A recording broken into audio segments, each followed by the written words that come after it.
রাত পোহালেই সংক্রান্তি উপলক্ষে আজকে একটা সুন্দর রেসিপি আপনাদের সঙ্গে শেয়ার করব। এটা হচ্ছে দুধ পিঠা রেসিপি। এই দুধ পিঠা রেসিপিটা তৈরি করব আমি শুধু সুজি দিয়ে একেবারে নরম তুলতুলে দুধ পিঠা রেসিপি আজকে তৈরি করব। এটা দেখতে যেমন লোভনীয় হয়, খেতেও কিন্তু দারুণ লাগে। এটা গরম গরম যেমন ভালো লাগে, ঠান্ডা হয়ে গেলেও কিন্তু একই রকম লাগে এই পিঠেগুলো। তো এই পিঠেগুলো তৈরি করব শুধু সুজি দিয়ে, সুজি ছাড়া আর কিছুই দেবো না এর মধ্যে।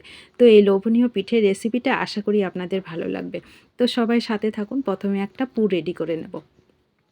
এখানে খেজুরের গুড় আর হচ্ছে নারকেল কুড়িয়ে নিয়েছি, ওটা দিয়ে আমি পুরটাকে রেডি করছি। আপনারা আপনাদের পছন্দের পুর রেডি করে নিতে পারেন। এখানে দুটো এলাচ এর মধ্যে দিয়ে দেবো, তাহলে সুন্দর একটু গন্ধ হবে।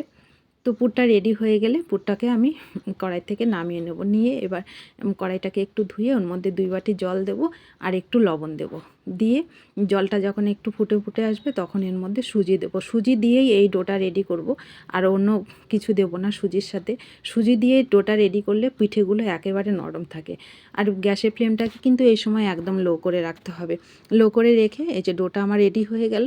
এবার গরম গরম অবস্থায় এটাকে নামিয়ে নিয়েছি একটা থালাতে, ভালো করে মেখে নিয়েছি। এবার হাতের মধ্যে একটু ঘি মেখে ছোট ছোট করে লেচি কেটে নেবো। যেভাবে পুলি পিঠে তৈরি হয় ওইভাবে ছোট ছোট করে লেচি কেটে এর মধ্যে পুরগুলোকে দিয়ে দেবো। আমি গোল গোল শেপে এগুলোকে তৈরি করব। যেভাবে মিষ্টি তৈরি করা হয় আপনারা আপনাদের পছন্দে পিঠে তৈরি করে নিতে পারেন, যেরকম শেপ আপনাদের পছন্দ সেরকম করে একইভাবে আমি সবগুলোকে রেডি করব। আর এই সুন্দর ভিডিওটা যদি আপনাদের ভালো লাগে তো অবশ্যই সবাইকে একটু শেয়ার করে দেবেন। আর আপনারা আপনাদের কেমন লেগেছে একটু কমেন্ট করে জানাবেন। কে কোথার থেকে দেখছেন সেটাও আমাকে একটু জানাবেন। আর আমার ভিডিওগুলো আপনাদের কেমন লাগে কমেন্ট করতে কিন্তু ভুলবেন না।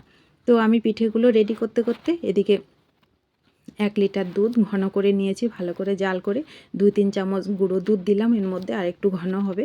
আর খেজুরের গুড় দিলাম। মিষ্টিটা আপনাদের পছন্দের মতন যে যেরকম মিষ্টি খান সেরকম করে দিয়ে দেবেন। তো ভালো করে ফুটিয়ে নিয়ে দুধটা ঘন করে এর মধ্যে এই যে পিঠেগুলো রেডি হয়ে গেছে ওইগুলো এক এক করে এর মধ্যে দিয়ে দেবো।